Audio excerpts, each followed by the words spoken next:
Welcome back to part 3 of the series, which is going to help you to apply your skills in facilitation in the online space. Today we're talking about helping the group to do its thinking.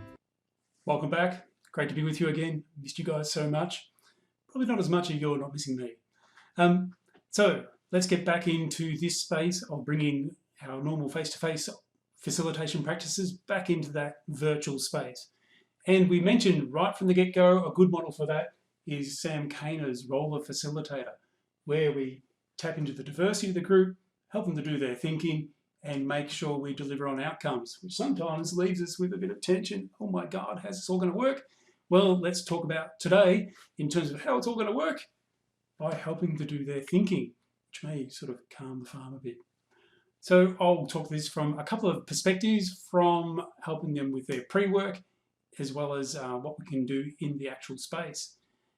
In terms of pre-work, often I set up a platform using a tool called Trello, Trello.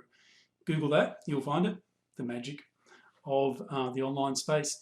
And what I use Trello for is often putting up project type documents, giving chance for participants to introduce themselves to each other online, and also to pose some questions about the process. And the reason I use a platform like Trello is it all happens in a little boxed in space. So it all stays there. If you could picture basically a screen with a bunch of lists in front of you, that's pretty much how Trello type works. So you can set up perhaps some one list with program resources, one list with questions participants have got, and another list with participant bios could be another way to do it. So people have the chance to get in there, see what you're trying to ask them about, talk about, and get some of the quick resources. I've been using this to develop or help develop the stakeholder engagement process for the development of the West Australian Soil Health Strategy. I don't know why I couldn't remember that. So we had, I think, 7 focus groups from all different backgrounds.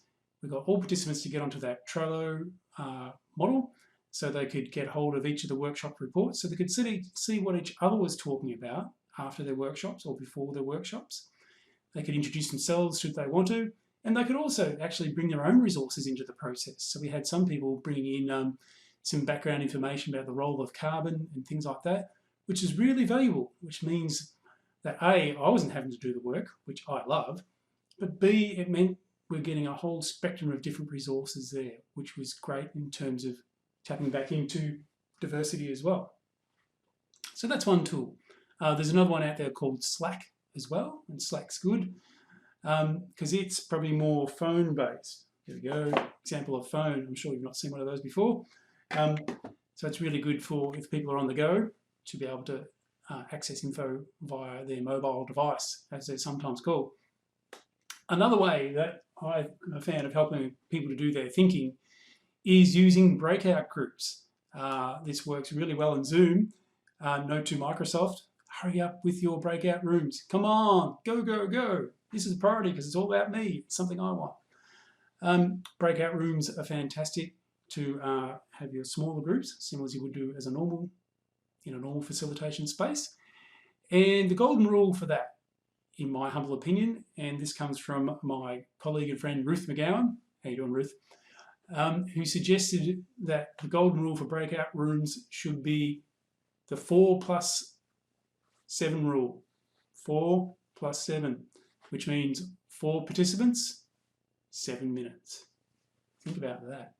4 participants, make sure there's options for everyone to have a say, have a chat, have a listen. 7 minutes, not too long, not too short.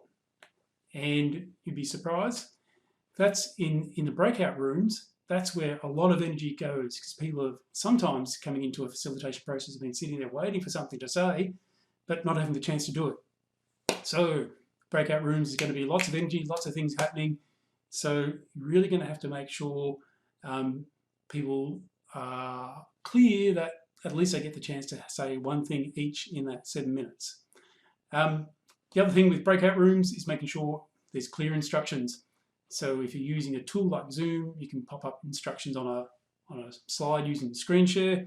You could do it being old school like this, which is pretty outrageously cool, or you can put it in the chat box. You can also verbalize it. So there's a couple of different options, but making sure people are clear on what is it you're wanting to do in those breakout rooms. And I would usually suggest one question is an elegant sufficiency. If you've got an advanced group, 3 is plenty of tasks to do, 1 hit.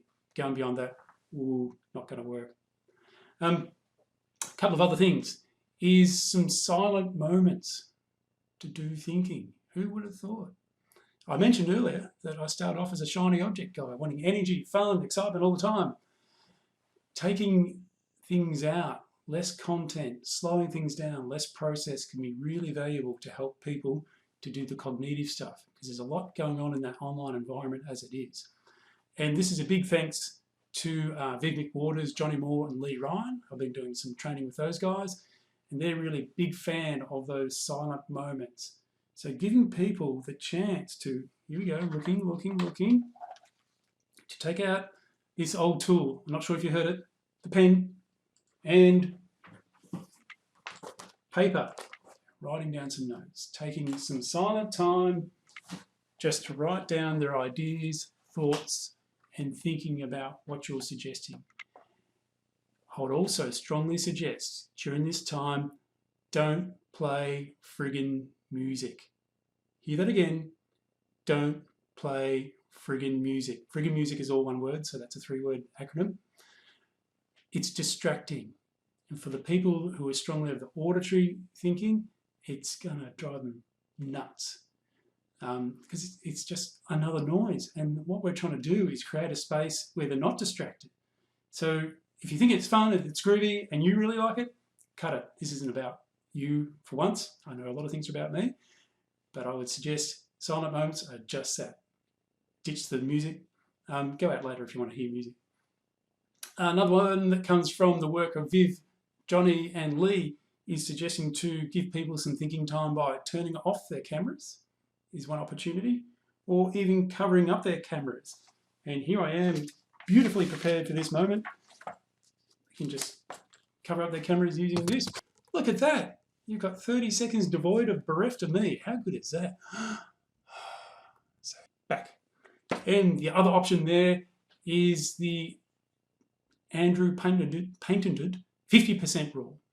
The 50% rule is encouraging people to be concise with their thought, with their thinking, not concise with their thinking, being concise in how they articulate their thinking.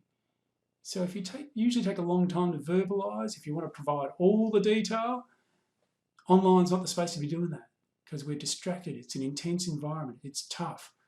So my encouragement is always for people to be thinking about what is it you want to say, be really clear and articulate and concise and precise with the way you talk.